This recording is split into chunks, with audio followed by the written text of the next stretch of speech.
odmah da kažem, potpuno bezrazložan. Taj se strah temelji na neka već par mjeseci staroj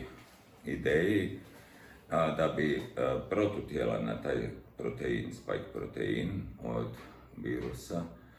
koronavirusa koji izaziva COVID-19,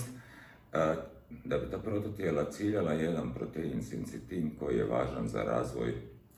placente, za razvoj posteljice i normalan ishod trudnoće. To je odavno opovrgnuto da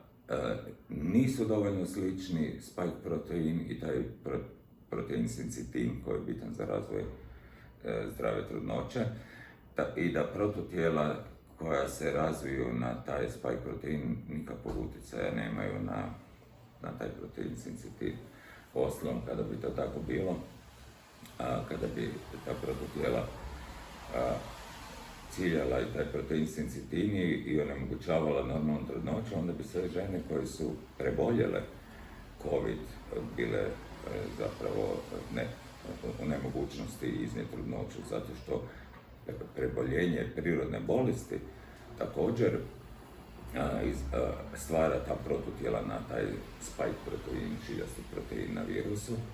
što se pokazalo naravno da nije istina i da žene koje su preboljele mogu bez problema zatrudniti, a i zna se već iz kliničkih studija, a zna se i već iz korištenja cjepiva u populaciji da žene koje su cijepljene zatrudne.